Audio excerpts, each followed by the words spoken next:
have much time. Frank Zappa and the Mothers were all the best place around. Some stupid with a flare gun burned the place to the ground. Smoke on the water, fire in the sky. Smoke on the water.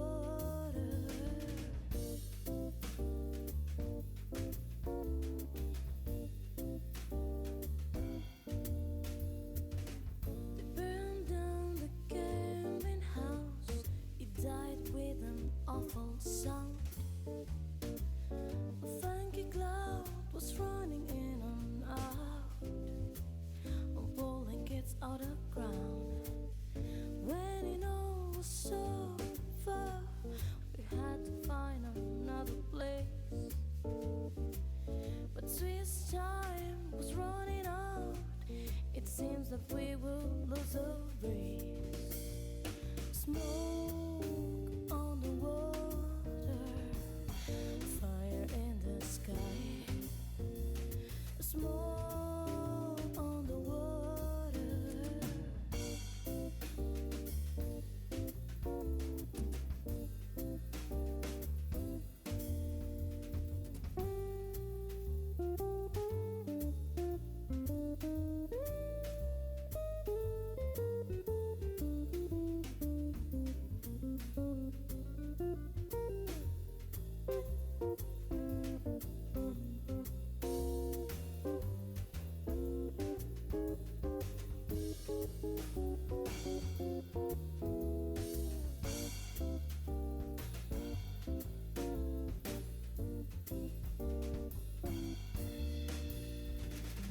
Ended up at the Grand Hotel. It was empty, cold and bare, with a rolling truck, something just outside, making our music there, with a few red lights and a few old beds. We make a place to stray, no matter what we get out of this. I know we'll never forget. Smoke on the water, fire in the sky. Smoke on the water, ding down down, ding down the eye, down de down de to pay, oh down the people, did people, did I die?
We all came out of Montreal on the Lake Geneva shoreline to make records with a mobile.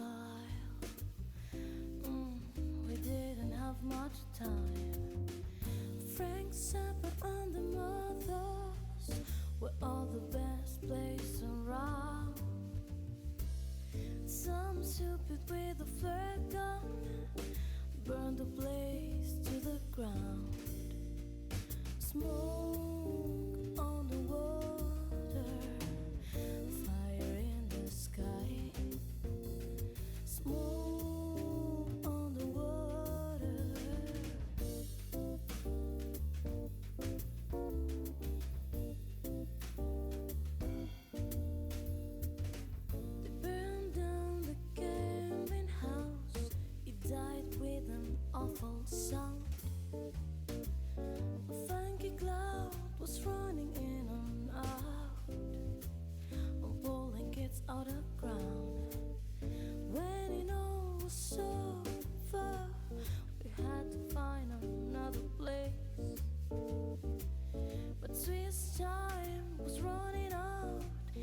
seems that we will.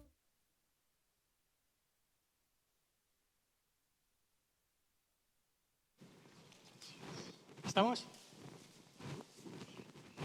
Vale. Pues bienvenidos, buenas tardes a todo el mundo. Voy a explicar brevemente y dar la bienvenida a todos los participantes. Lo haré después de un pequeño vídeo en el que primero los anfitriones, los que nos recogen hoy en la casa de la Fundación Bertelsmann, nos dan la bienvenida. Así que ponemos el vídeo y a continuación hablaré para presentar el evento. Querido presidente, querido embajador, estimado señor Brok, queridos amigos que estáis hoy con nosotros de forma presencial o de forma virtual, bienvenidos a este espacio Bertelsmann, un edificio que fue construido en su día por Enric Miralles y que ha ganado varios premios, entre ellos el premio de la Ciudad de Madrid. Miralles, que era un visionario y al que tuve el honor de conocer, diseñó este edificio para hacer lo que él llamaba un guiño, un mensaje hacia el futuro. Y esto es precisamente lo que hemos hecho en el pasado, en los últimos años, y estamos también haciendo en el día de hoy. Me agrada sumamente que hayamos podido realizar recientemente un ciclo juntos relanzando Europa con la con la embajada alemana en España y que hoy de alguna forma proseguimos también con este evento. Estamos encantados, queridos amigos de la Embajada Alemana en Madrid, de la Fundación Felipe González, de la Konrad Adenauer Stiftung, de la European Council for Foreign Relations y de ES Global, de poder cederos este espacio para realizar algo que es importante en un tema que es todavía más importante, que es el futuro de Europa. Hoy estoy seguro de que vais a mirar hacia atrás, pero también miraréis hacia adelante. Hacia adelante en la construcción de Europa, en la que el papel de Alemania y España, de España y Alemania, es en estos momentos, fue en el futuro y lo será, fue en el pasado y lo será seguro en el futuro, un relevante para lo que es nuestra historia común. Solo vamos a entender el presente, solo vamos a poder construir un buen futuro a base de aprender del pasado de todos nosotros y sobre todo de las ideas de los padres fundadores. En el acto de hoy vais a hacer algo también muy importante y es que vais a premiar las mejores ideas que han salido del concurso Mi Europa 2030, en donde jóvenes estudiantes van a discutir cómo vamos entre todos a comunicar mejor Europa. Algunas personas creen que lo que tenemos, lo que se ha conseguido en Europa nos ha caído del cielo, ha venido solo. Y lo que no saben es que hay un enorme esfuerzo siguiendo el plan que tuvieron en su día los padres fundadores. Esto no es normal y en el país como el que estamos hoy en día y en los tiempos en los que estamos inmersos, la comunicación es fundamental y va a ser muy importante también comunicar qué es Europa y sobre todo qué queremos que sea Europa, qué valor nos va a aportar el proyecto europeo. Otro aspecto importante de la noche de hoy es que vamos a intentar un intercambio intergeneracional. Las perspectivas de los mayores y de los jóvenes hay que conjugarlas, hay que establecer un diálogo constructivo. Y tengo realmente mucha curiosidad por saber qué ideas nos van a desarrollar los jóvenes, qué ideas nos van a poner sobre la mesa, cómo se imaginan ellos que tiene que ser esta Europa que de alguna forma estamos todos construyendo precisamente para ellos. Muchísimas gracias por participar. Es un placer que utilicéis este espacio Bertelsmann y no nos olvidemos de que la Europa que queremos no se va a hacer sola. La hemos de hacer, como decía antes, entre todos de forma colaborativa. Y actos como el de hoy nos van a acercar un poquito más al futuro de Europa que todos deseamos. Muchas gracias. Bueno, pues muchísimas gracias. Después de la bienvenida que nos ofrece el señor Belil de la Fundación Bertelsmann, quería dar las buenas tardes y agradecer al presidente González, embajador Dodd, el señor Brok, que se está conectando aquí en estos momentos. Belén Becerril, nuestra coponente hoy, a los profesores, a los estudiantes, a los participantes y los jurados del concurso Mi Europa 2030. Buenas tardes a todos los que estáis aquí y los que nos seguís a distancia.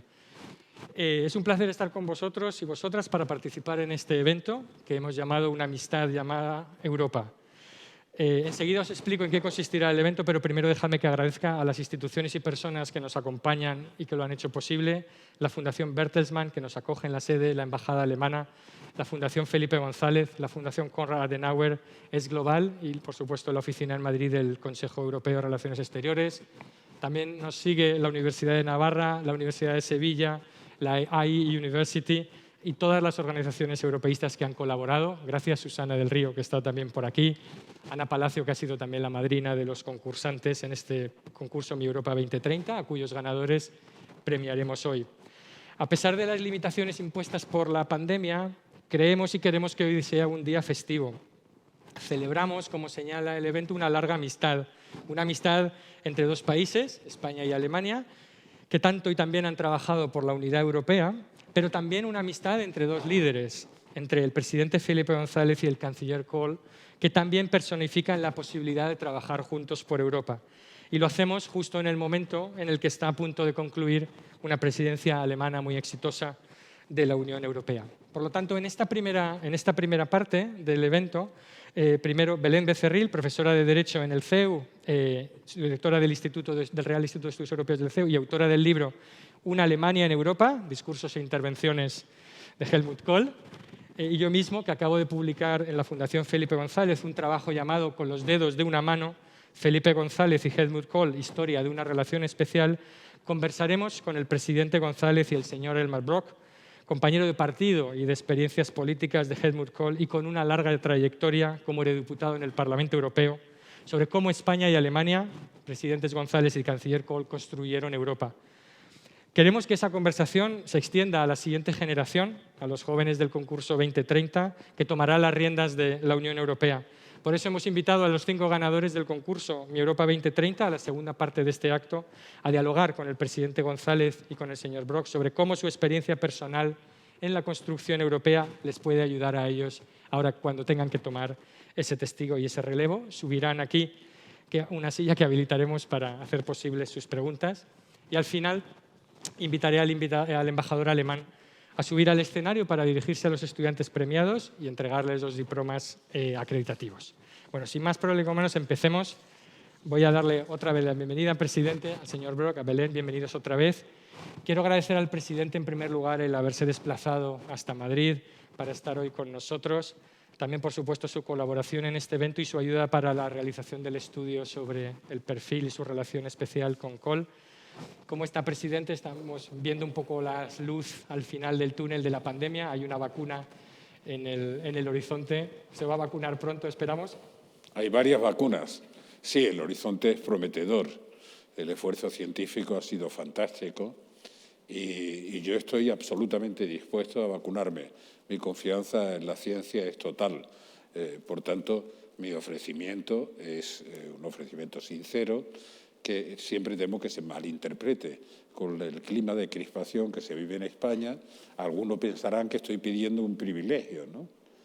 Pero no, simplemente lo que quiero es transmitir mi clarísima voluntad de vacunarme en cuanto que lo permitan y sea posible. Estupendo. Pues vamos a dar comienzo entonces al debate para la traducción. Entiendo que es el canal 1 de la traducción alemán cuando nos dirijamos o cuando podamos escuchar al señor Brok. Voy a empezar con una pregunta para el presidente González. Kohl decía, y de ahí viene el título de este trabajo, que las personas que le llamaron para apoyarle tras caer el muro de Berlín se podían contar con los dedos de una mano. ¿Por qué llamó el presidente González y los demás líderes europeos no aquella noche o aquellas noches al canciller Kohl? Bueno, es muy complicado. Algunas anécdotas nos llevan a la categoría. Kohl repitió esa frase como la que da título al otro libro, que probablemente le costó la Cancillería. Quiero una Alemania europea, nunca más una Europa alemana. La carga de profundidad de eso, junto a eso, lo otro era también anecdótico, de menor valor, pero de mucho más impacto sentimental. Cole aparecía en público muchas veces, algunas veces yo estaba presente, otras veces no, y decía: con los dedos de una mano puedo contar los líderes que me llamaron el día de la caída del muro de Berlín y me sobran dedos. Bueno, yo lo había oído varias veces y una noche estábamos cenando en un cumpleaños suyo, unas 20 o 25 personas. Les recuerdo, entre otros estaba Kissinger. Y repitió, se levantó y dijo: con los dedos de una mano puedo contar los que me llamaron aquella noche y me sobran dedos. Y yo, que lo había oído muchas veces, teníamos muy buena relación, dije: Helmut, algún día aclararás cuántos dedos te sobraban de la mano para que sepamos realmente quiénes te llamaron. Debo decir que nunca lo aclaró, nunca lo aclaró. Yo más o menos creo que tardaron en llamarlo bastante, desde luego ese día y el día siguiente no lo llamaron. Pero, digo, significa cuál era el sentimiento y la situación de Europa. Lógicamente, para el personaje Kohl y para Genscher, el hecho de que no hubiera habido un vuelco inmediato en favor de un derecho elemental, era la unificación de Alemania, era un elemento muy doloroso, pero para muchos de los líderes de la época era un trago casi imposible de superar, porque había todo, había un siglo XX que pesaba mucho en la conciencia de todo el mundo. Se atribuye a Andreotti la frase de: no, si yo no tengo ningún inconveniente, yo quiero tanto a Alemania que prefiero que haya dos. O sea, había ese ambiente, pero ese ambiente lo había también en Holanda, de un tipo muy europeísta, lo había muchísimo en Gran Bretaña y lo había mucho en Francia. El propio Mitterrand se resistía a convocar un Consejo Europeo extraordinario cuando se produce la caída del muro de Berlín. Y reaccionó, yo hablé con él y con su ministro de Exteriores de la época, y reaccionó porque nosotros éramos los siguientes en el turno de la presidencia. Había hablado con él el viernes y dijo: bueno, no hay prisa, tenemos previsto un Consejo Europeo, no hay que hacer nada extraordinario, no sé qué. Digo: creo que te equivocas. Está bueno. Pero Giscard d'Estaing, que acaba de morir con 94 años de COVID, Giscard d'Estaing por la mañana hizo una arremetida en televisión en Francia diciendo: no es posible que la presidencia de turno de la Unión Europea, que corresponde a Francia, no convoque el Consejo inmediatamente. Este acontecimiento es un acontecimiento histórico, era obvio, y entonces inmediatamente reaccionó Mitterrand. Nada de lo demás le hizo mella, pero inmediatamente, a la media hora o a la hora, hizo aquello que se llamaban las petites phrases. Hizo su petite phrase diciendo: estamos en consulta con la Troika para convocar el Consejo de forma extraordinaria. Acaba de decir que no, ¿eh? Y se fue a ver a Gorbachev, lo hicimos, el lunes, era un viernes, sábado cuando dijo eso, el lunes hicimos una cena. Y fue a ver a Gorbachev, que todavía está de testigo, que no, ninguno de ellos estaba en contra, pero creían que eso sería un proceso de décadas. Ocurre, con perdón, vamos a ver. Yo lo decía muchas veces, el caballo de la historia pasaba al galope, pero a un galope sin jinete. Realmente estaba completamente desbocado. Entonces, los que tuvieron el talento de montar el caballo fueron capaces de reconducir esa galopada loca. Y ese talento lo tuvieron líderes en aquella época, como Kohl, como Genscher, como Willy Brandt, como Helmut Schmidt.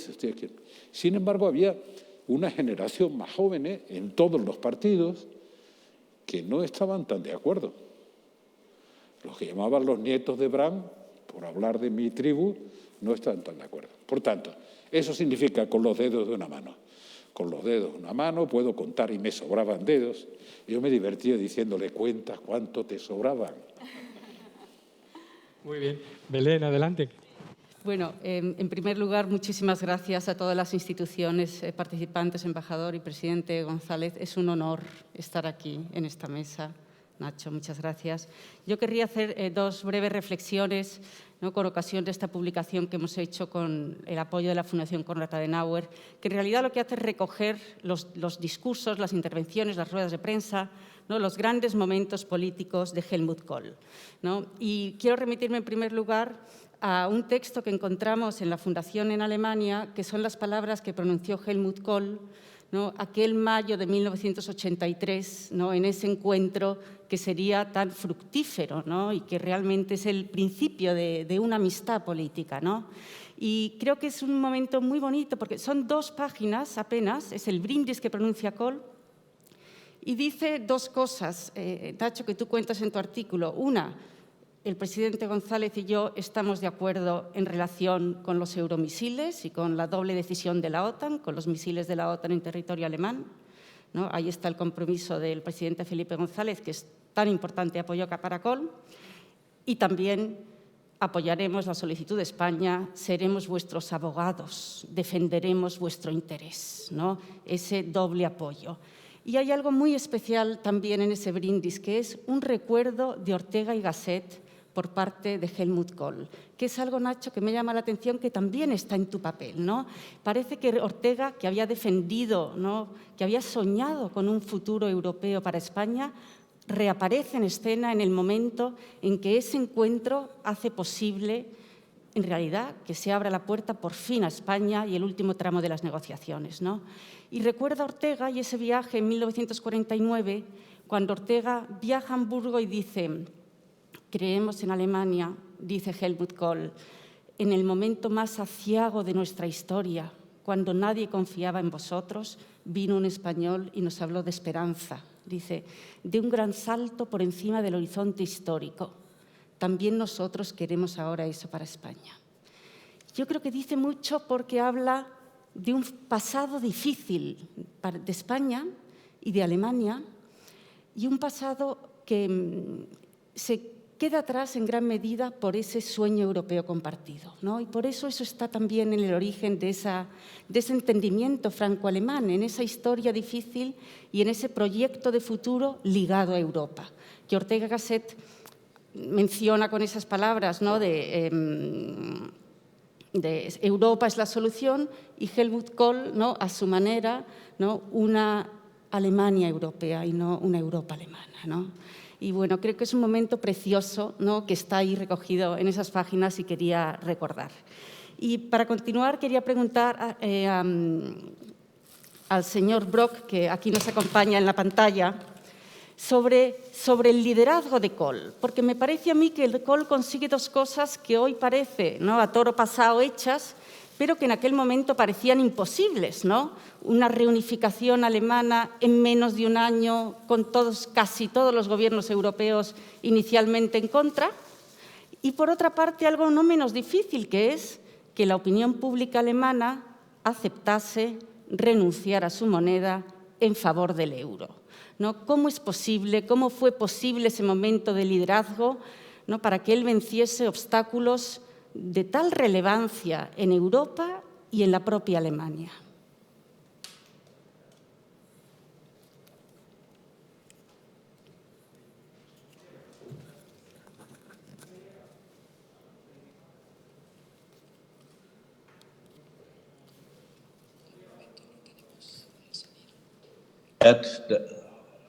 Bin ich jetzt zu hören?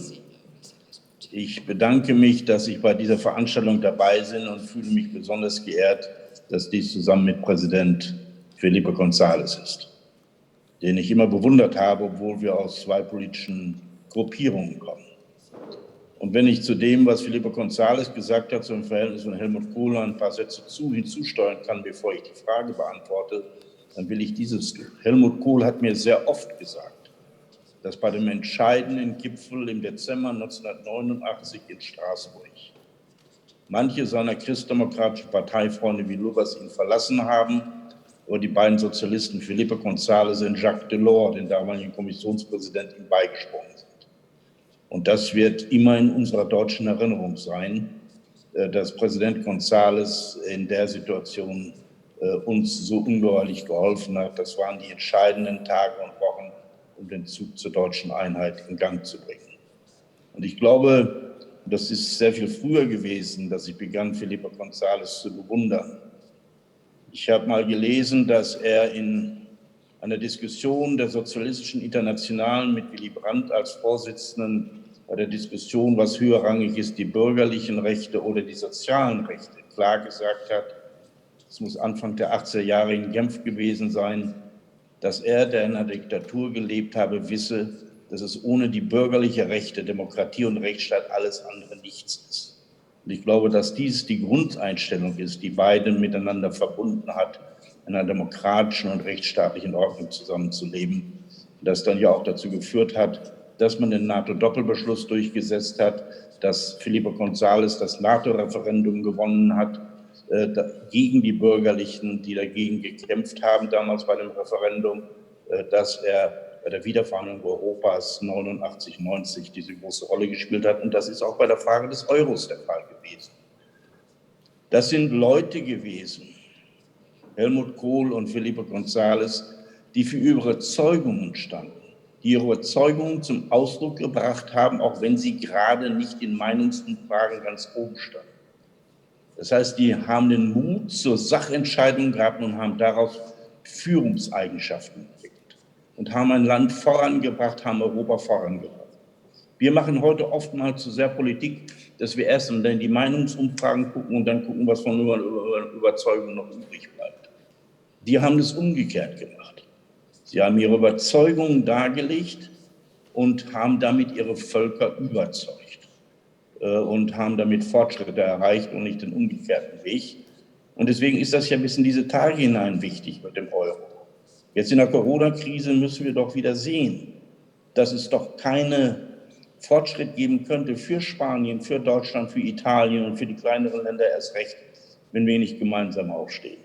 Dass man das 750 Milliarden Euro-Paket gemacht hat, um Corona zu überwinden und dann in Fortschrittsbereichen wie Digitales, Umwelt und solchen Dingen voranzukommen, wettbewerbsfähig zu werden, ist der Weg voranzukommen. Und Spanien wird nicht allein aus der Krise herauskommen, wie auch Deutschland nicht alleine herauskommt, weil wir so miteinander abhängig sind und nur so wirtschaftliche und politische Kraft haben, sonst sind wir noch Spielball. Das haben, glaube ich, beide immer verstanden. Das hat mir Helmut Kohl oftmals gesagt, dass dies wichtig ist, dass wir in Bezug zu Amerika, in Bezug zu China heute immer stärker nur als Europäer gemeinsam eine Zukunftschance haben. Und aus diesem Grunde heraus ist, glaube ich, die entscheidende Botschaft, die ich daraus immer lese, dass wir vielleicht diese Frage mit wirklichen Überzeugungen eines geeinten Europas als Schicksalsgemeinschaft, die wir als solche erkennen müssen, voranzukommen. Heute sagen zu viele politische Führer, dass nichts, was über Europa positiv ist. Sie machen zwar mit, sie wissen, dass es notwendig ist. Wir können jetzt zum Glück auch darüber reden, dass offensichtlich der Widerstand von Polen und Ungarn in diesen Stunden überwunden worden ist, sodass das Haushaltspaket, das zum Wiederaufbau Europas notwendig ist, jetzt wohl morgen auf dem Gipfel beschlossen werden kann. Aber wir müssen sehen, dass zu viele sagen, zu Hause immer sagen, wir müssen unsere Rechte gegen Europa verteidigen, wir müssen nur das Geld besorgen und nicht sehen, dass der Gemeinwohl, der gemeinsame Wert eines geeinten Europas sehr viel mehr ist als allein der Nationalstaat, der in der globalen Ordnung es nicht mehr alleine schaffen kann. Das heißt nicht, dass nicht ein Regierungschef für die Interessen seines Landes einzutreten hat, aber meist sind die großen Interessen eines Landes nur zu verwirklichen über ein gemeinsames Europa, weil jeder von uns allein zu schwach ist. Und das ist, glaube ich, auch der Punkt, den Helmut Kohl mir mal gesagt hat. Ich war Verhandler des Europäischen Parlaments für den Vertrag von Amsterdam. Dann habe ich mit ihm darüber geredet und sagte nach 3 Stunden, macht, wie ihr es wollt, er macht es schon richtig, aber denkt an das eine. In der letzten Nacht der Verhandlungen wird Deutschland an der Seite der kleinen Länder stehen. Und ich glaube, das ist der Punkt, dass die Nachbarn Vertrauen finden können, dass sie nicht das Gefühl hatten, dass die Großen die Kleinen überwinden und dass auf diese Art und Weise das gemeinsame Interesse vorangetragen werden muss, um so doch den Fortschritt in Europa zu erreichen. Und deswegen möchte ich Präsident González bitten, uns noch die eine oder andere Lehrstunde zu geben, damit das richtig gemacht werden kann. Danke. Estupendo. Muchísimas gracias, señor Brok. Señor Brok, yo quería recordar, aprovechando lo que contabas del primer encuentro bilateral en el 83, cuando la famosa crisis de los misiles, es que efectivamente se entendió mal que yo apoyara el despliegue de los Pershing frente al despliegue que acababa de hacer la Unión Soviética de los SS-20. Estoy hablando, para que vean un salto en la historia que tiene interés, del despliegue de los misiles de medio alcance. España no estaba afectada por esa polémica, pero me parecía que era imposible que la OTAN no respondiera a un despliegue de misiles del Pacto de Varsovia, mientras que los demás se quedaban pacientemente esperando ese despliegue, repito, de medio alcance. Pero claro, varios años después, ya con Gorbachov en el poder y con los pactos, el escenario cambió y entonces había que renovar los misiles de corto alcance, que era una posición. Esos misiles de corto alcance en Alemania se conocían como los misiles que solo matan alemanes, porque estaban desplegados en la Alemania del Este y tenían un alcance pequeño, por tanto no afectaban, me imagino, armas nucleares afectan a todos, al resto. Bueno, y había una previsión de renovar los misiles de corto alcance, y recuerdo la insistencia de Margaret Thatcher en que se cumpliera el compromiso del nuevo despliegue de misiles de corto, a lo que se oponían con razón Helmut Kohl y Genscher. Estábamos en una política claramente de apertura y de desarme con Gorbachov. Era inimaginable que hubiese un incremento, lo que voy a hacer es presionar para que desaparecieran todos los misiles de corto. Y en medio de ese sándwich, de Margaret Thatcher presionando el despliegue y Helmut Kohl y Genscher negándose a que se precipitara esa decisión, en medio de ese sándwich estaba George Bush, padre, no la fotocopia, el original. Y estaba realmente abrumado porque no sabía qué hacer. Tuvimos una bilateral, Helmut y yo, y Helmut era una persona muy emotiva.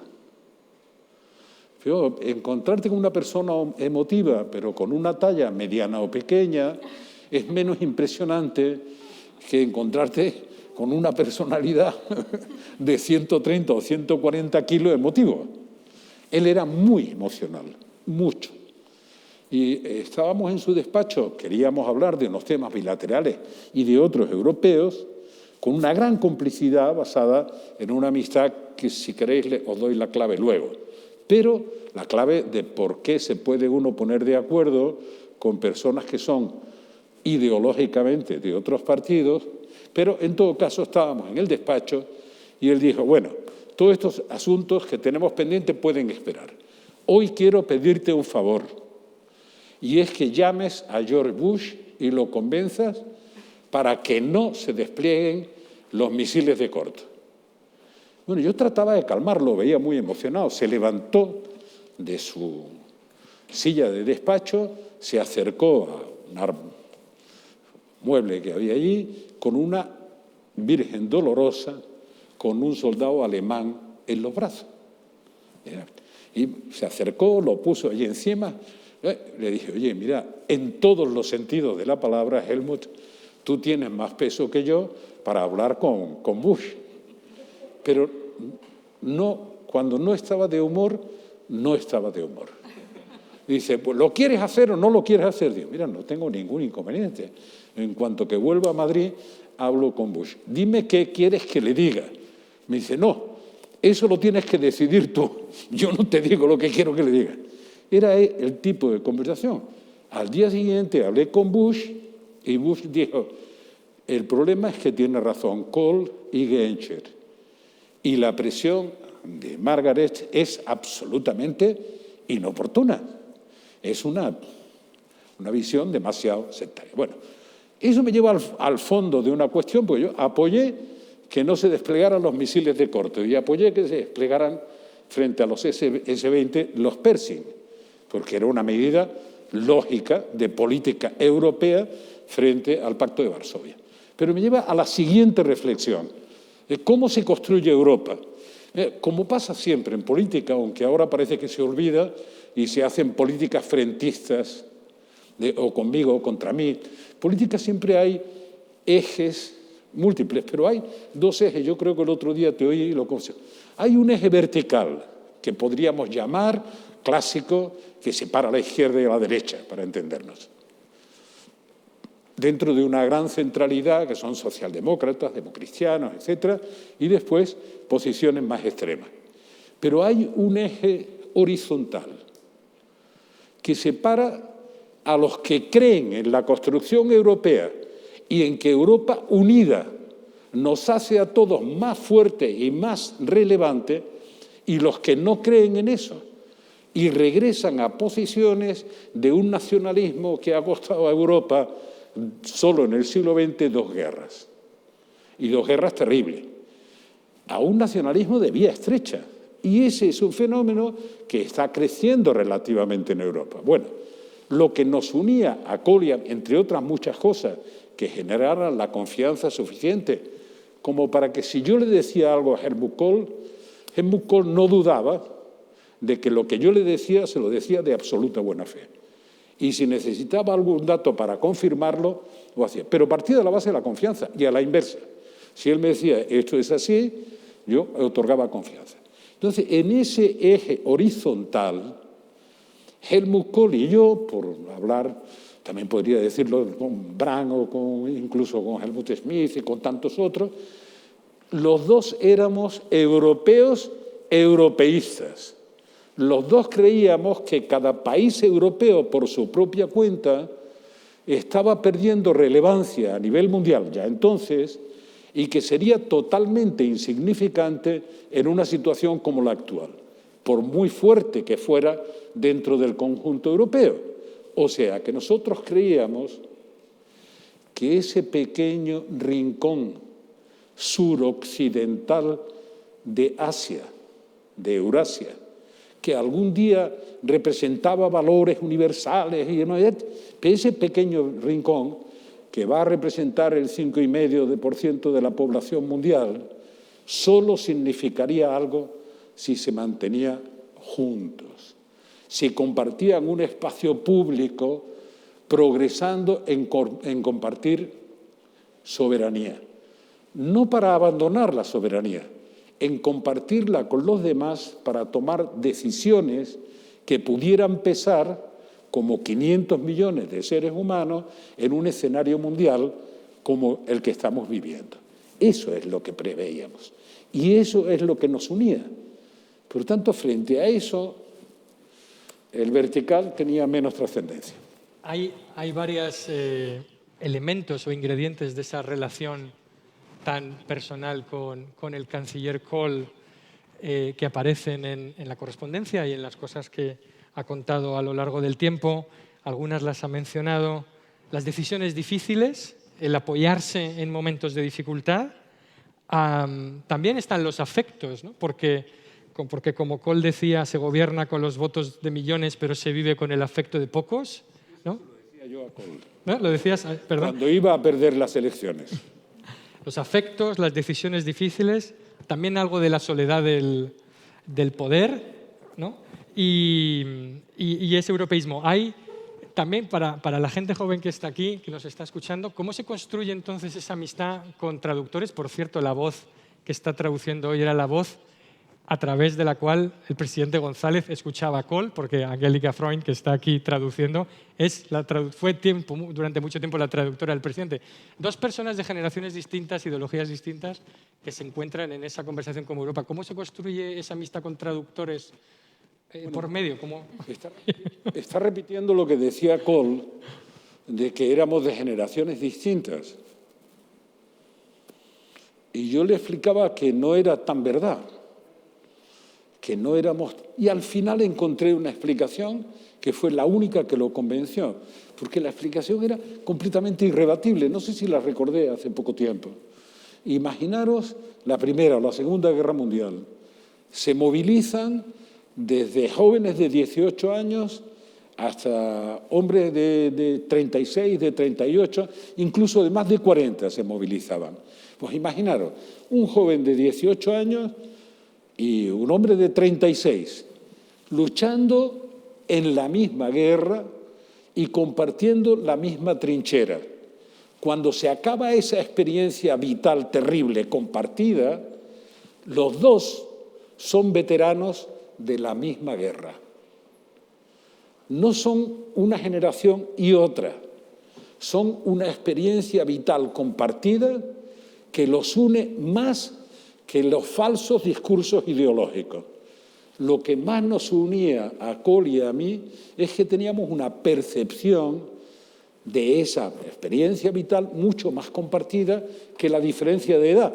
Pero nunca encontré la explicación hasta que les dije los veteranos de una guerra que han luchado en la misma trinchera y sobreviven, aunque haya una generación entera de diferencia entre ellos, son de la misma generación por su experiencia vital compartida.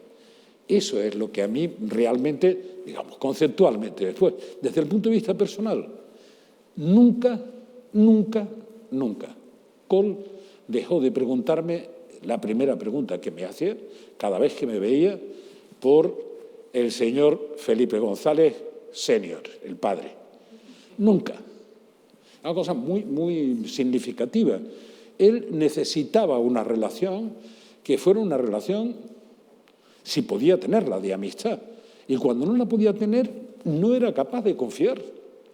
Por tanto, entre nosotros hubo una relación de amistad personal, que, digamos, estalló en el funeral de Willy Brandt, cuando me invitaron, después lo tuve que hacer en el funeral de Kohl, cuando me invitaron en Berlín a los honores de Estado de ese funeral en el Bundesrat, que era la primera vez que en aquella tribuna hablaba un extranjero. Entonces a mí me invitaron como el amigo internacional de Willy Brandt.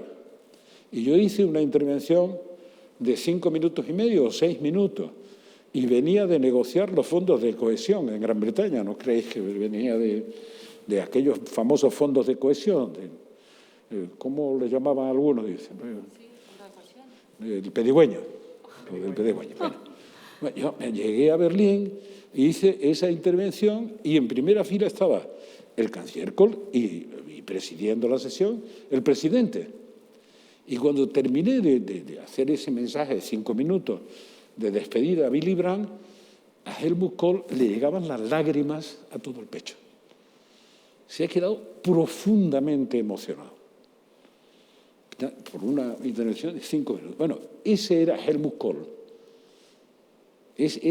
Tenía esa dimensión humana, personal, que era, bueno, era un valor añadido. De tal manera que si yo le decía algo a Helmut Kohl o él me lo decía a mí, digamos que partíamos de la base de que lo que decíamos era de verdad lo que pensábamos y respondía a la realidad. Eso en las relaciones políticas, sobre todo las internacionales, bueno, ahora diríamos en las nacionales también, es justamente lo contrario de lo que pasa cada día. Y es difícil construir algo sin que, puede haber diferencias, pero sin que haya la confianza en que el otro no te considera un enemigo, aunque te vea políticamente como distinto o adversario, pero enemigo no. Pues, Belén, antes de dar paso a los compañeros que quieren subirse a la trinchera europeísta con el presidente González para hacer Europas, tenemos un momento para una última pregunta para el señor Brok. Sí, presidente, a mí me llama la atención con qué rapidez sucedió todo en aquel momento, ¿no? La caída del muro, Helmut Kohl presenta su plan de 10 puntos, todavía un poco ambiguo, ¿no? Después viaja a Dresde, ¿no? Y allí ya él siente, ¿no? Y escucha a los alemanes y dice: Alemania del Este, el régimen está acabado, ¿no? La reunificación está en camino, ¿no? Y ese miedo que aquello despierta en todos los líderes europeos. ¿Cómo es posible, ¿no, presidente, que desde España se pudiese percibir, ¿no?, que teníamos que apoyar ese paso, ¿no?, cuando estaban los otros líderes europeos reticentes, cuando el miedo a Alemania no había desaparecido por completo, ¿no? Una posición de soledad frente a los socios comunitarios? Y bueno, y el tiempo probó que no había razón para tener miedo, que Alemania no giraría al este, que efectivamente el futuro de Alemania era una Alemania unida en una Europa más fuerte. Todavía recuerdo a un amigo holandés que me dijo poco tiempo después: algún día te arrepentirás de tu posición. Cual me impresionó mucho, porque realmente pesaba un siglo entero de conflicto, no solo el siglo XX, sino antes del siglo XX, el siglo XIX. Y eso había creado un pozo histórico de desconfianza que era para muchos difíciles de superar, pero al mismo tiempo les producía una ceguera increíble. Dice: mire usted, el muro de Berlín, cuando dice la gente se cayó, no es la caída, lo derribaron. Y además nadie lo previó. Cuando oigáis decir en esos maravillosos estudios que se hacen a posteriori, los que habían previsto la caída del muro, si no se hubieran quedado sin empleo y sueldo, todos los pavos que estaban haciendo previsiones y que no lo vieron. Es que Helmut no estaba en Alemania en el momento de la caída del muro. Si hubiera tenido la mínima información de un acontecimiento de esa envergadura, hubiera estado como muy lejos en su propio despacho. Por tanto, el problema es que, repito, cuando se acelera un proceso histórico y se hace completamente irreversible, no solo para Alemania, para Europa y para el mundo, el único liderazgo posible es conducirlo. Negarlo o rechazarlo es una estupidez, por muchas telarañas que lleves en la cabeza. Bueno, yo no tenía esas telarañas, es obvio, pero en todo caso, para mí era evidente que la historia había cambiado ese día. Y así se lo dije a Kohl y a Willy Brandt, que fueron mis dos interlocutores de la caída del muro inmediatos, a los dos. Y, por cierto, los dos se emocionaron, y los dos eran bastante emotivos. Los dos se emocionaron por esa posición nítida, clara. ¿Tiene algún mérito esa posición? No tiene el mérito de ver las cosas de una manera distinta, percibirlas como un acontecimiento histórico no reversible.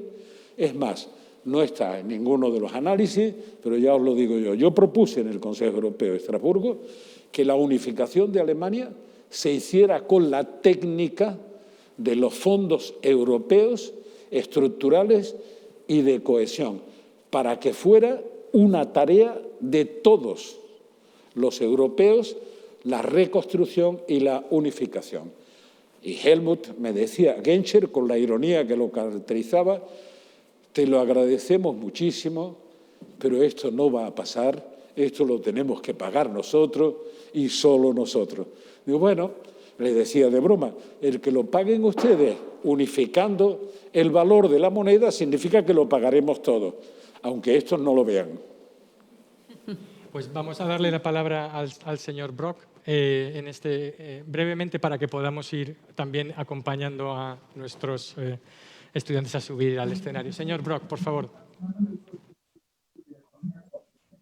Ja, herzlichen Dank. Ich kann das bestätigen mit diesen Diskussionen, die damals stattgefunden haben, und dass es hier wirklich eine Situation war, dass über Felipe González das sehr stark möglich wurde, dass dies ein gemeinsames europäisches Interesse war, Deutschland als Teil einer gesamteuropäischen Wiedervereinigung war und nicht separat gesehen wurde. Und diese Einbindung, die damals gelungen ist, die heute noch wirksam ist, ist, glaube ich, so von großer Bedeutung, dass dies gemacht worden ist. Und ich glaube, dass Deutschland in der europäischen Gemeinschaften sich so viel Vertrauen gewonnen hatte, dass die Mehrheit der Bevölkerung in vielen Ländern schon am Anbeginn für diese deutsche Einheit war, 1989, 90, aber etliche der politischen Klasse in Paris, London und anderen Plätzen nicht. Und deswegen war es so wichtig, dass Leute wie Felipe González dieses zu Wege gebracht haben und es auch auf diese Ebene gehoben haben.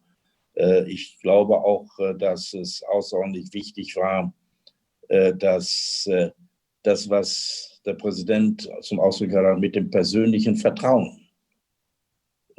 Internationale Politik, europäische Politik muss sehr vom Vertrauen der einzelnen Staatsführer getragen werden.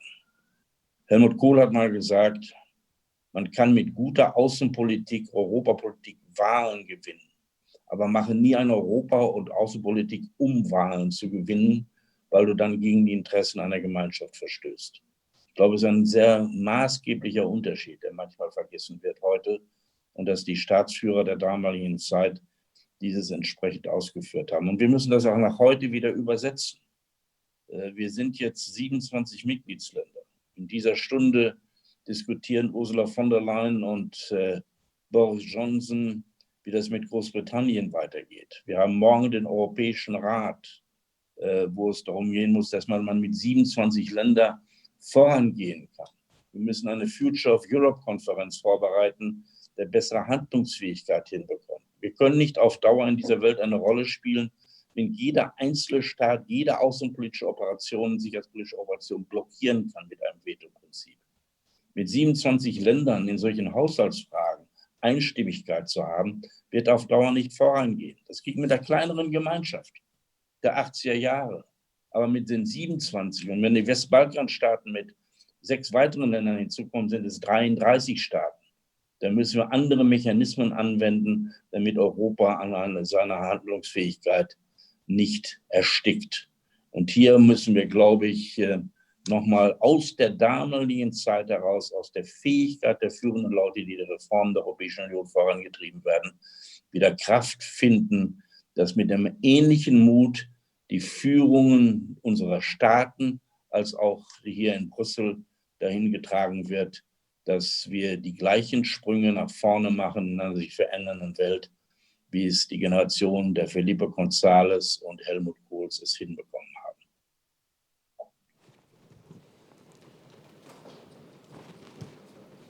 Muy bien, pues muchísimas gracias. Ahora vamos a pasar a la segunda parte de este evento, donde tenemos el reto de exprimir la sabiduría y la experiencia europea del presidente en poco menos de 25 o 30 minutos.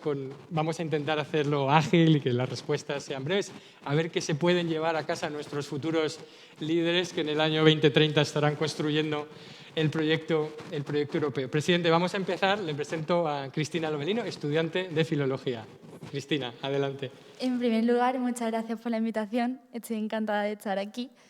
Y le quería preguntar al presidente, teniendo en cuenta que bajo su mandato se logró la adhesión de España a la Unión Europea, me gustaría saber su opinión sobre la evolución que ha tenido España en relación a la Unión Europea durante estos últimos años y preguntarle también si volviese usted a ser presidente, ¿qué haría para fomentar el europeísmo en España?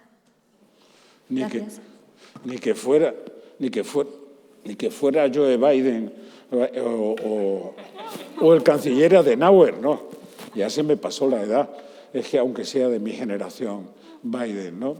Y Adenauer fue canciller incluso después de tener 80 años de los años 50, no de ahora. Pero ahora no, ahora ya estamos demasiado viejos para eso, ¿no? Vamos a ver, en España, por fortuna, no sé si sabéis que España fue el único país que votó por unanimidad el Tratado de Adhesión. El único país en la historia de las ampliaciones europeas. Y en España, por fortuna, todavía hay una clara conciencia pro-europea, a pesar de que hemos tenido tropiezos muy serios. Por ejemplo, la respuesta a la crisis de 2008-2009 fue un gran error estratégico de la Unión Europea. Es decir, añadir más sufrimiento a cambio de nada a una crisis terrible como aquella, pues costó mucha credibilidad en la Unión Europea. Hicimos lo contrario de lo que hizo Obama frente a aquella crisis, por decir el que duró más tiempo. Incluso el Bush empezó con políticas, como es natural, ¿no? Políticas anticíclicas. En Europa hicimos lo contrario. Después vino la crisis migratoria, después vino la crisis del Brexit. Y, por tanto, Europa perdió bastante el sentido de la orientación en la anterior crisis. Y ahora ha vuelto a encontrar el sentido de la orientación, porque saben que de esta crisis tan extraña que estamos viviendo, pero tan profunda, todavía no se sabe cuáles son las consecuencias. Como algunas veces me piden que define la crisis, digo, bueno, la única certidumbre frente a esta crisis es la incertidumbre. Y como los políticos deberían proveer certidumbre a los ciudadanos, pues lo lógico es que los políticos lo pasen mal. Se les note o no se les note, pero salvo los negacionistas, que parece que todo les importa poco. Por tanto, ¿cómo fomentar el europeísmo? Trabajando. Ya Nacho os ha hecho el favor de deciros que empecéis a pensar en 2030 para haceros cargo. Yo digo, yo no divido la sociedad por edades. No. Como decía antes en la guerra o en la batalla. No, yo digo que empecéis a haceros cargo ya. No hace falta estar en no sé qué puesto de representación. Creo que hay que hacerse cargo del futuro desde ahora. Además de felicitaros por el premio, claro, hablar del horizonte 2030 es un ejercicio que me encargaron a mí en 2009. Lo decidieron en 2008, recién aprobado el Tratado de Lisboa, que lo presentaron como la solución de todos los problemas que teníamos después de la crisis del Tratado de Ámsterdam, de la Constitución, recién firmado. Al día siguiente se trasladaron de Lisboa a Bruselas y no sé por qué nombraron una comisión que llamaban de sabios, yo no sé dónde estaban los sabios, y que me pidieron que presidiera yo para hablar de Europa Horizonte 2020-2030. Y la primera discusión que tuvimos, muy difícil de superar, es que yo creía que la crisis que estábamos viviendo iba a condicionar el futuro de Europa y los demás me decían, cosa que pasaba en todos los países, en el año 2010 esta crisis ya será el pasado. Por tanto, hablemos de otra manera. Así que yo hice ese informe sobre el futuro de Europa. Nunca me he rendido, ni me he resignado. Pienso más en el futuro que en el pasado. El pasado ya pasó. Pero cuando hice ese informe, ya estaba, en aquel momento tenía la seguridad de que era un esfuerzo que conduciría a la melancolía. Porque me lo habían encargado, pero lo metieron en el último cajón de un escritorio y nadie leyó ni siquiera la parte ejecutiva del informe. Por tanto, ¿qué hacer? Lo que hay que hacer es trabajar, y trabajar todos los días, con iniciativa como la que habéis tenido. Hay que introducir capacidad de innovación para los desafíos que tenemos por delante, porque tenemos la pandemia evidente y la pandemia del cambio climático y otras, contra las que tenemos que luchar y enfrentarlas con sentido. Nada de vacaciones de europeísmo, se empieza ya, ¿de acuerdo? Inés Romero, estudiante de Derecho y de Económicas. Sí, en primer lugar es un verdadero honor y todo un sueño estar hoy aquí, así que agradecemos sinceramente esta invitación. Y yo quisiera hacer una pregunta al presidente. Uno de los logros más importantes durante su mandato fue el de la ciudadanía europea. Sin embargo, hoy no solo hay muchas personas que no tienen ese sentimiento europeo, sino que con el auge de ciertos movimientos de extrema derecha se está incluso retrocediendo en el sentimiento europeo e incluso queriendo acabar con la Unión o por lo menos retirarse de la Unión. Me gustaría preguntarle a qué cree que se debe esto y qué cree que podemos hacer para contrarrestarlo. Y muchas gracias. Bueno, es que es siempre difícil imaginar cómo la gente quiere regresar a las desgracias de la primera mitad del siglo XX. Es difícil, probablemente porque somos unos animales muy raros los seres humanos, que solo añoramos lo que perdemos. Por tanto, cuando lo tenemos, hacemos lo posible por perderlo, para intentar tener un objetivo que es recuperar lo perdido, que es una cosa asombrosa. Vamos a ver, yo metí el concepto de ciudadanía europea en el tratado, tenéis razón. Tenéis que ponerlo en un contexto también, porque si me atribuís el mérito, debo deciros que es el mérito de ejecutar el proyecto, aunque fuera tan tímido como el que tenemos. Porque el concepto de ciudadanía europea, ¿quién lo diría hoy?, es italiano. Italia siempre ha conceptualizado mejor que nadie.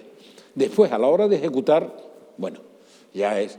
Pero bueno, ese concepto yo lo tomé de los italianos. Ellos lo saben. Y lo llevé al Consejo Europeo. ¿Por qué? Porque si se comparte un espacio público, y la Unión Europea es un espacio público compartido por 27 Estados, pero por 500 millones de ciudadanos, si se comparte un espacio público y se va cediendo parcela de soberanía que también se comparten, lo lógico es que en ese espacio público haya un paquete de derechos y obligaciones, que no otra cosa es la ciudadanía, para todos, aunque empiece siendo pequeño y aunque sea compatible, como lo es, con la ciudadanía de cada uno de los países. Por eso yo creía que tenía que haber una ciudadanía europea. Lo mismo que Manolo Marín creía que tenía que haber un Erasmus. De cómo es posible que cerremos la frontera a la movilidad de los estudiantes. Tantas cosas de estas que, imaginaros, por la edad que tenéis, imaginaros que de pronto desaparece la posibilidad del Erasmus. ¿Cuántos estudiantes europeos se revolverían contra los gobiernos que decidieran eso? Imaginemos que desaparece para siempre el espacio de libertad de movimiento y no por las dificultades que tenemos. ¿Cuántos jóvenes acostumbrados a que ya no haya fronteras se rebelarían con que le pongan fronteras que han pasado en bicicleta, andando, en tren o lo que sea? Bueno, por tanto, hay un argumento curioso. Verá, los proeuropeístas, como yo, tenemos miedo a ser críticos con los defectos que siempre hay, y acabo de señalar uno en la respuesta a la crisis de 2008-2009, a los defectos de funcionamiento de la Unión, porque parece que le damos ventaja a los que quieren acabar con Europa. Claro, hay que ser cuidadosos, pero no hay que ser acríticos. Si la Unión Europea necesita avanzar o responder de otra manera, ¿cómo no vamos a defender un fondo de reconstrucción europea? Aparte del interés para España, después de una catástrofe como la de la COVID, cargada de una certidumbre que no sabemos hasta dónde va a llegar. Al día de hoy no sabemos si después de Navidades tendremos una tercera ola. No lo sabemos. Sabemos que vamos a tener una vacuna, que es una gran esperanza. Pero ¿cuándo vamos a llegar a la movilidad que teníamos hace solo 12 meses? Nadie lo sabe. Si alguien te dice que lo sabe, ese es como diría José Juan Ruiz, un optimista tal como lo definía Voltaire. Optimista es aquel que se niega a aceptar la realidad y, por tanto, es incapaz de transformarla. Perfecto. Pues creo que quizás sobre este aspecto de Alemania, que también ha sido un país muy europeísta, pero que también ha visto surgir el sentimiento de rechazo a la Unión Europea, quizá el señor Brok quisiera también responder en parte a la pregunta de Inés. Y si queréis, mientras tanto, vamos cambiando.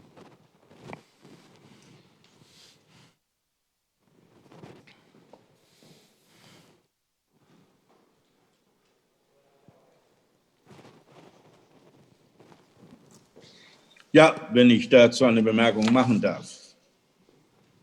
Wir müssen feststellen, dass wir einen Populismus haben, der sich Europa bedient, aber den wir auch in allen unseren Mitgliedstaaten haben. Wir haben diesen Populismus in Großbritannien beim Brexit gehabt, wir haben ihn bei der Wahl von Trump gehabt.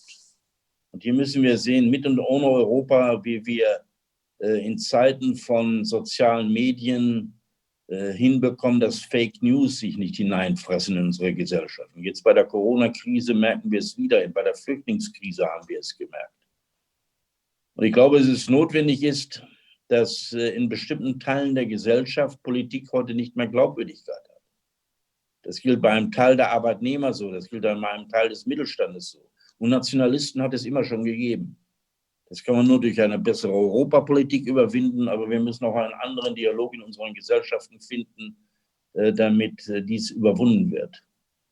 Und da gehört zum einen dazu, Europa als Erfolgsstory darzustellen, auch von den Seiten der nationalen Regierung. Ich habe darauf hingewiesen. Aber was mich insbesondere stört, bei der Diskussion in Deutschland, in anderen Ländern, aber in Europa auch, wenn es um Warschau und Budapest geht, dass wir es, glaube ich, nicht hinbekommen haben, oder weil wir es für selbstverständlich angesehen haben, dass Demokratie, Rechtsstaat und Gewaltenteilung, Medienfreiheit Werte an sich sind, dass man das nicht hinter anderen Zielen verstecken darf, dass man die Möglichkeit haben muss und dass es in der Bevölkerung begriffen wird, dass Opposition die Regierung von morgen ist und umgekehrt, dass keine Partei und keine Regierung so stark sein muss, darf, dass es sich gegen die Rechtsprechung durchsetzen kann. Wenn diese Dinge nicht mehr stimmen und das als eigener Wert wirklich dargestellt wird, dann haben wir große Schwierigkeiten, dieses demokratische System umzusetzen und durchzusetzen. Das macht mir große Sorgen, wenn ich da Umfragen in manchen Ländern, in meinem eigenen Land sehe, wo man dann hört, dass 30-40% in manchen Gegenden 30-40% der Bürger nicht mehr die Demokratie als eine entscheidende, wesentliche Staatsform betrachten. Felipe González, der in einer Diktatur gelebt hat, hat das sehr viel klarer gesehen. Ich habe es auch noch klarer gesehen. Meine Frau ist in der DDR geboren und ein Großteil ihrer Verwandtschaft hat dort gelebt, in dieser Diktatur bis 1989. Und deswegen haben wir diesen Punkt immer klar gesehen, dass bei allem Streit zwischen Parteien, bei allen unterschiedlichen Positionen, dieser Eigenwert von Demokratie und Rechtsstaat als System da wichtig ist. Wir sehen das in diesen Tagen in den USA. Wenn wir dort nicht ein unabhängiges, funktionierendes Rechtssystem hätten, dann würden diese Positionen von Trump zum Machterhalt sich durchsetzen. Daran sehen wir, wie wichtig dieses Check and Balances ist, mit dem wir, glaube ich, die Demokratie bei uns zu Hause und weltweit verteidigen müssen. Muy bien, muchísimas gracias. Lucía Jiménez, estudiante de periodismo. Vamos bien de tiempo, vamos a ver si conseguimos si tenemos 5 minutos para cada uno, ahí cuarto podemos pasar a la fase de entrega del premio. Así que adelante, Lucía, muchas gracias. Bueno, pues soy Lucía Jiménez, estudiante de periodismo, y antes que nada me gustaría agradecer a todas las personas que han hecho posible que nosotros tengamos pues, esta oportunidad tan buena de poder hacer una pregunta a usted. Mi pregunta es la siguiente. Alemania y España son dos países que llegaron a la Unión Europea después de un pasado histórico lleno de guerra, y una dictadura y demás. Sin embargo, en Alemania se hizo un corte con el pasado mucho más marcado que en España. Los jóvenes como yo, que soy bisnieta de Ana Jiménez, a la que fusilaron en el 36 y cuyo cuerpo todavía no hemos podido encontrar, nos preguntamos cómo no se dio ese corte tan limpio como se dio allí y por qué cuesta tanto el reparar a las víctimas y el hablar de la memoria histórica. Bueno, para empezar tiene razón. Cada proceso de cambio histórico en cada país tiene peculiaridades distintas. Tú has comparado a Alemania con España, que el problema fue que en España Franco murió en la cama. Alemania terminó con una derrota en una guerra mundial y con lo que se supone que es verdad, que es que Hitler se suicidó. Y pues todavía hay fantasías diciendo que sí o que sí no, pero bueno, lo mismo podíamos hacer, un análisis comparativo con Chile. El dictador Pinochet se le ocurrió arrogantemente proponer un referéndum y resulta que lo perdió. Entre otras cosas, Ricardo Lagos lo derrotó claramente en un debate en la televisión y empezó un proceso de transición. y un proceso de transición que yo he vivido desde el primer minuto. Lo mismo podríamos decir después de la caída del comunismo de Checoslovaquia. Chequia y Eslovaquia juntas en aquel momento, y yo lo viví con Dušek y lo viví con Václav Havel, que me preguntaban por el proceso en España con una añoranza que no podéis ni imaginar, con el dolor que ambos sentían, un checo y un eslovaco, por esa ruptura que ninguno de los dos quería, uno presidente de la República, otro presidente del Parlamento. El proceso en Chile tuvo alguna ventaja, pues derrotar en un referéndum a Pinochet. Ya me hubiera gustado a mí que hubiéramos derrotado en algún referéndum a Franco, pero no fue así. Entre otras cosas, cuando proponían referéndum, por ejemplo, había circunscripciones en las que votaba el 104% del electorado. Así se votaron algunas de las leyes fundamentales del franquismo. Nosotros optamos por otro camino. En Alemania hubo un periodo curioso, que la gente olvida, donde había un gran silencio sobre lo que pasó. Era una manera de ver la historia que se fue rompiendo. Bueno, hay muchos gestos que han hecho grandes líderes alemanes, pero en España hubo muerte de Franco y un pacto para cambiar el régimen. Es la Constitución española. Y han quedado muchas cosas por hacer. Y es verdad que todavía a mí me produce un dolor especial que las víctimas de una guerra civil son víctimas de un enfrentamiento entre hermanos, para entenderlo. Pero algunos pudieron enterrar con dignidad a sus víctimas, fueran del color que fuera, y otros no tuvieron esa oportunidad. Y pasaron años y años. Y todavía el problema coleará mucho más tiempo, aunque se haga un gran esfuerzo. Entre otras cosas, perdonen que a veces juegue con las imágenes. Y yo creo que, no sé si han visto alguna vez en su vida, pero si no lo han visto lo pueden ver en cualquier parte, el monumento al soldado desconocido. Hay millones de víctimas de todas las guerras cuyo nombre es desconocido. Por tanto, que no se ha podido recuperar para la memoria a esas personas. Yo creo que en eso se puede y se debe seguir avanzando. Y se puede seriamente, repito, y se debe. Y que no es comprensible que haya reacciones que se nieguen al derecho, que es un derecho inviolable, de los familiares, incluso en tercera generación, de enterrar con dignidad a sus muertos. Por tanto, estoy por eso. La transición española, respecto de las chilenas, los chilenos no pudieron cambiar la Constitución, fueron reformando algunos puntos. Y ahora, en abril, van a votar una constituyente. Ahora, después de la caída de Pinochet. En Eslovaquia no tengo tiempo en Checoslovaquia no tengo tiempo de contaros las anécdotas de lo que me pasó con estos dos líderes, el del Parlamento y en Alemania lo he vivido mucho más y mucho más claramente. Hubo una época muy de silencio y otra época muy claramente de reconciliación y de perdón. Muy bien. Pues tenemos aquí también ahora a Elena Navarrete, que estudia contabilidad y finanzas y que también quiere dirigirle su pregunta al presidente. Hola, muy buenas tardes. Primeramente, muchísimas gracias y de verdad es todo un honor estar aquí. Y bueno, mi pregunta es debido a que me leí el proyecto que presentó de Europa 2030, y nada, en relación a eso hay una parte en las conclusiones que se habla de la migración cualificada.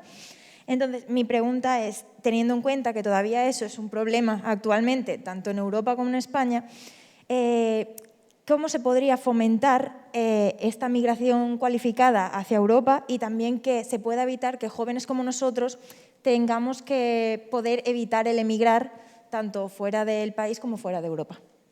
Bueno, vamos a ver. Si pretendo explicar no solo la cualificada, sino la regular y la circular, que era una de las ideas que teníamos siempre, también quiero aplicar eso no como una obligación, que es como lo planteas tú, sino como un derecho para los ciudadanos dentro del espacio europeo. Es decir, si un alemán quiere hacer su vida en España, yo creo que se le debe facilitar y hacerlo con sus propias iniciativas. Para mí, esa idea se fundamenta en algunas cosas que son racionales, y como la mayor parte de los discursos respecto de la inmigración son irracionales, a pesar de que España lo único que ha sabido exportar hasta los años 80 ha sido carne humana, por razones de exilio político o por razones económicas. Nosotros siempre hemos sido un país de emigrantes, no de inmigrantes. Solo en los últimos 25 años cambió ese ciclo y parece que se nos ha olvidado, como tantas cosas. Por tanto, para mí el ofrecer a la gente... Vamos a ver, el emigrante es el que, dentro de una situación de dificultad, el que más iniciativa tiene. O sea, no estoy cualificando por títulos, sino cualificando por lucha por la vida, por iniciativa, por capacidad de generar una esperanza. Bueno, quiere decir que los países con fuertes flujos migratorios, no hablo de la catástrofe venezolana, es un éxodo bíblico más que un problema migratorio, ¿no?, con 5 millones y pico de venezolanos huyendo del país más rico de América Latina, pero no hablo ni siquiera de eso, hablo de la gente que se va de su país, ahora incluso de Marruecos. ¿Por qué vemos, aunque hubiera problemas más complejos, por qué vemos a jóvenes marroquíes ahora presionando más en las salidas? Entre otras cosas, porque se acabó el turismo. Y si uno conoce Marrakech, que es una de las maravillas del universo, se dará cuenta de que Marrakech sin turismo se cayó, se paró. Y en una sociedad que tiene una pirámide poblacional en que los jóvenes, bueno, por tanto ahí hay una presión migratoria. Normalmente migran los mejores. Esa era una propuesta.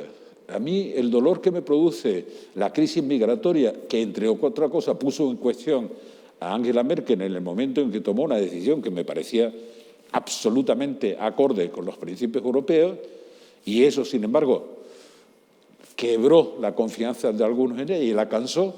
Bueno, pues yo lo que reprocho a la Unión Europea es que no tenga ninguna política migratoria. Al mismo tiempo que reconoce que la Unión Europea es una sociedad envejecida. Es más, nuestros sistemas de bienestar, el español es mucho más tardío y nuestra migración más tardía, pero los sistemas de bienestar europeos, francés, alemán, belga, no sé cuánto, tal, han sido sostenibles por las aportaciones de los flujos migratorios a la Unión Europea. Por lo tanto, tenemos una gran contradicción y las sociedades viejas tienen a veces la misma tendencia que tenemos los viejos. Es mirar al suelo para no saber dónde ponemos el pie, ¿no? En eso se nota que uno es viejo. Dice, tenemos que ver si está el escalón ahí, no sea que nos vayamos a caer, ¿no? Nos vayamos a tropezar en la calle. Los jóvenes no miran para el suelo, miran al horizonte, van como flotando. Y da igual, a veces se caen, pero si se caen, se sacuden y siguen, ¿no? Bueno, las sociedades también envejecen y dejan de mirar al horizonte. Y cuando dejas de mirar al horizonte y temes tropezarte, es que temes de todo o de casi todo. Y entonces es más fácil el discurso demagógico contra el que dice que viene a quitarte el trabajo. Por tanto, fijaros, yo no la propuesta que hice, por favor, solo pido a los líderes europeos que tengan una política migratoria europea. Una, la que quieran, pero por favor que no esperen más, que digan qué va a hacer con ese desafío migratorio. Bueno, y el último, pero no menos importante, en este concurso muy desequilibrado de género, como habéis visto. Por fin. José Estevez, estudiante de Gestión Empresarial. Buenas tardes. Yo quería comentar un poco sobre la situación del Pacto Verde. Mi pregunta va enfocada sobre mi generación, que, como ya sabe, va a tener como prioridad la lucha contra el cambio climático. Pero también nos preocupa mucho la situación de la creación de empleo, más con el horizonte que se nos plantea después de esta crisis. Y la pregunta va encaminada sobre si considera que vamos a tener que elegir entre priorizar la economía o luchar contra el cambio climático, y si también considera que pueden ser compatibles estos dos objetivos. Vamos a ver, la pregunta es de bigote, porque es tremenda, ¿eh? Vamos a ver. Yo creo que priorizar economía o lucha contra el cambio climático es un error. Verás, el impacto en el empleo, para entendernos, no va a depender tanto de unas políticas serias de lucha contra el cambio climático, cuanto de los problemas de digitalización, robotización, automatización de la economía, que está en la inteligencia artificial. Eso va a tener mucho más impacto en el empleo. Te pongo un ejemplo de una de las cosas que hace Rocío dentro de la fundación nuestra, que hacemos algunas cosas interesantes y divertidas, que le llamamos palancas. Por ejemplo, hicimos una que tenía relación con el cambio climático. Dice, bueno, ¿cómo se podrían crear en España, que me perdonen los gobernantes, yo no me querría estar sufriendo como estaría sufriendo hoy estando al frente del gobierno, porque me parece una de las situaciones más dramáticas para gobernar las que estamos viviendo. Pero estábamos pensando que al menos 450 o 500.000 jóvenes podían encontrar empleo en un proyecto convergente con la lucha contra el cambio climático y, por tanto, con los fondos estructurales europeos, pero con un oficio, no simplemente empleo precario, ¿no?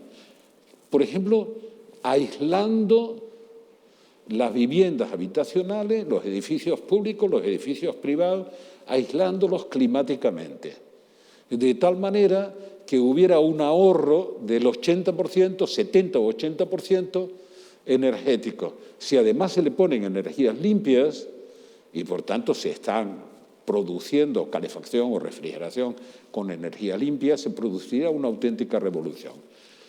Hemos hecho trabajo serio y estimaciones. Con crédito a los intereses actuales, créditos, no estoy hablando ni siquiera de fondos públicos, en 7 u 8 años uno podría pagar el aislamiento de su casa por el ahorro del 70%, de su casa o de su piso, del 70 o el 80% del consumo de energía. Os digo un dato más, ya que estáis pensando y sois innovadores, dale vueltas a la cabeza porque el plan se puede hacer y se puede ejecutar en la restauración de todas las grandes ciudades, más en los nuevos planes de vivienda, más en las escuelas, en los gimnasios, en los polideportivos, en todo eso, ¿no? Y se puede hacer con un plan de gobierno que converge con la generación de oportunidades de empleo, no solo para producir esto, sino para mantenerlo a lo largo del tiempo, y es claramente generador de empleo.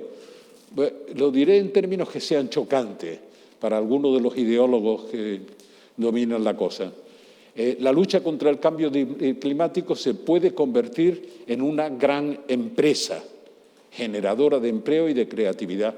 Es más difícil adaptarnos de verdad, y en eso hay que correr más, a la digitalización de todos los procesos económicos. Por tanto, eso nos lo tenemos que plantear con un esfuerzo muchísimo más imaginativo. Como te preocupaba el cambio climático, a mí me preocupa, porque es una pandemia inexorable a la que no prestamos suficiente atención. Pero no tiene por qué castigar el empleo, ni siquiera el Producto Bruto, lo puede mejorar. Bueno, pues yo creo que queda en evidencia que estamos en muy buenas manos europeístas. Ahora vamos a hacer nuestro brindis. Quiero dar las gracias al señor Brok por haber estado aquí con nosotros. Vamos ahora a invitar a nuestro embajador de la República Federal de Alemania, señor Dodd, a dirigirse a los estudiantes, a conceder estos galardones. Así que adelante, y veremos un pequeño vídeo también del concurso. No sabemos si por europeístas o por ir a Berlín, pero sois los ganadores.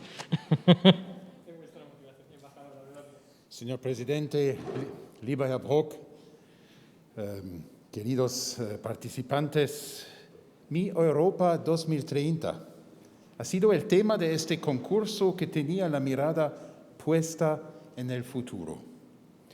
Pero quien quiera modelar el futuro debería incluir siempre también el pasado, ya sea para aprender de él y no repetir errores, ya sea para conservar los logros y continuar desarrollándolos. Hoy hemos escuchado hablar bastante de dos hombres que en su tiempo abogaron por Europa y cuyas actuaciones políticas estuvieron marcadas por la historia de sus respectivos países. En el caso de Helmut Kohl, fueron la catástrofe de la Segunda Guerra Mundial y la máxima consiguiente de que en Europa jamás debía volver a estallar una guerra. Para Felipe González, tras décadas de dictadura, estaba fuera de toda duda que el futuro de una Europa, una España democrática, estaba en una comunidad europea fuerte. Para mi generación, supuso un cambio de época la reunificación de Alemania que al mismo tiempo marcó el final de la división de Europa. La comunidad de Europa Occidental, marcada por la Guerra Fría, se convirtió en una unión de toda Europa que creció rápidamente. Quizás para su generación, 2020 será ese punto de inflexión que deje ver con más claridad que los europeos solo podremos afrontar unidos un futuro incierto y solo podremos llevar la vida que queremos si aunamos fuerzas. También hemos pensado esta entrega de premios de hoy como una cesión del testigo, porque lo que Europa será en 2030 está en sus manos. Europa les necesita. Y todavía más importante, ustedes necesitan a Europa. Se trata de su futuro. Eso lo han demostrado con sus magníficos trabajos a lo largo del concurso. Sigan apostando fuerte por nuestro proyecto común europeo. Contamos con ustedes. Ahora, antes de invitarles todos a repasar juntos el proyecto, quiero agradecer sinceramente su extraordinario trabajo a todo el equipo de EFR y Es Global, sin cuya pasión y profesionalidad no habría sido posible este certamen. Y muchas gracias a los equipos de la Fundación Bertelsmann y la Fundación Felipe González por su apoyo otra vez estupendo. Film. Estupendo, muchísimas gracias. Vamos a dar un aplauso al embajador. Y vamos a ver el vídeo que resume el proyecto en el que habéis participado y en los que han participado las personas, los estudiantes que nos están siguiendo. Adelante, dentro con el vídeo, por favor. Mi Europa 2030, un concurso para jóvenes, con un gran reto, comunicar los objetivos de la Unión Europea, y un premio para el ganador, un viaje a Berlín.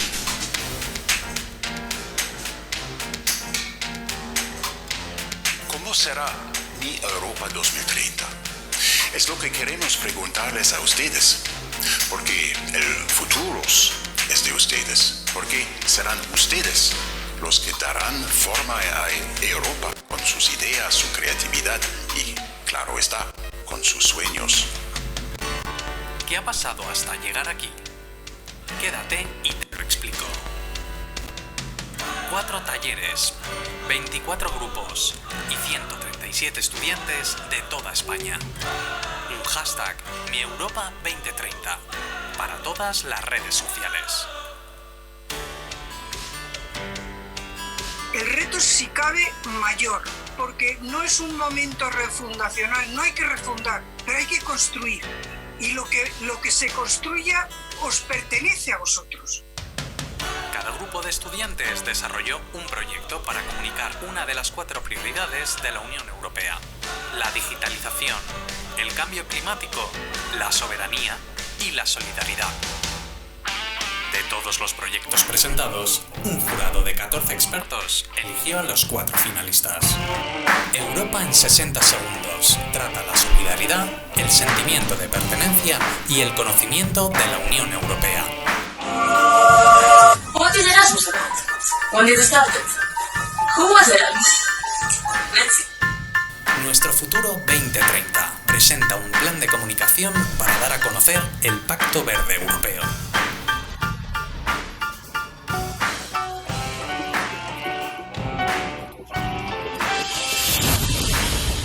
Testimonios de la Europa Rural presenta un diálogo intergeneracional que trata sobre las zonas rurales.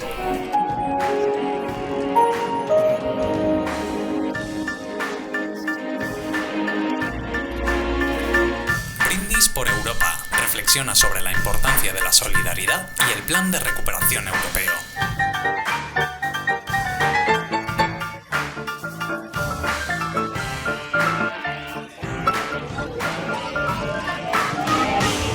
Y por último, celebramos una votación del público para elegir al ganador.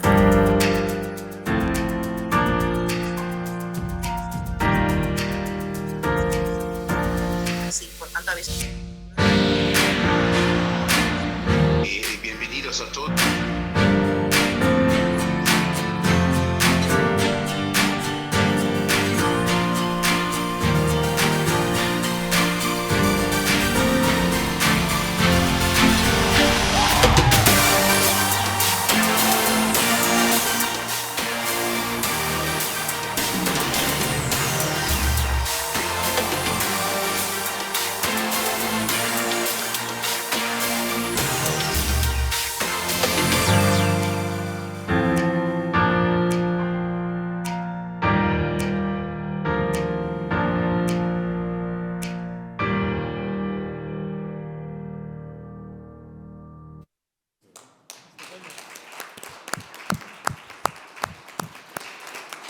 La cantidad de trabajos presentados ha sido tan amplia como magnífica, más de 20, mucho más de lo que nos esperábamos. He disfrutado mucho viéndolos y sinceramente me alegro de no haber tenido que ser yo quien tomará la decisión final. Como saben, los diplomáticos tienen tendencia a extenderse en sus discursos, Nacho. Por ello, he quedado muy impresionado de cómo 60 segundos el proyecto del grupo de la Universidad Ramón Llull se puedan compactar asuntos complejos y además de manera que todos los entienden. Me ha fascinado también la gran carga de reflexión y la inspiración que impulsaron los preciosas imágenes de nuestro futuro, un trabajo conjunto de algunos estudiantes de la Universidad Castilla-La Mancha, y de la Universidad Autónoma de Madrid y de la Universidad Autónoma de Barcelona, y también la profundidad y la precisión con la que se abordan los problemas de la Europa rural, el proyecto del grupo de la Universidad de Cantabria. Pero es la naturaleza de un concurso que esta tarde solo podamos galardonar a un único ganador. Creo que con su trabajo Brindis para Europa simplemente han conquistado los corazones de las personas. Por cierto, que fueran unas 5.400 las que votaron, si se me permite decirlo. De una manera auténtica y contagiosa, su vídeo transmite precisamente aquello que ha intentado referir ahora mismo, que Europa es nuestro día a día, no solo a la hora de elegir productos en el supermercado, sino sobre todo también en la forma en la que convivimos y, no menos importante, la forma en la que celebramos juntos. En este sentido, un brindis por nuestros ganadores. A ustedes y a todos los participantes en este taller, les agradezco una vez más sus magníficos trabajos. Si continúan ustedes por este camino, habremos ganado todos. Y ahora me alegro de invitar a los ganadores a recoger sus premios. José Antonio Esteves.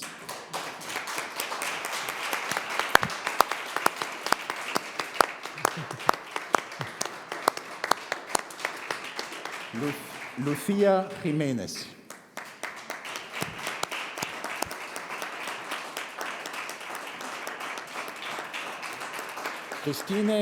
Cristina Lomelino.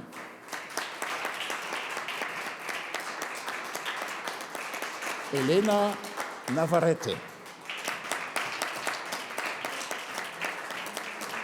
Inés Romero. Y otra vez, enhorabuena.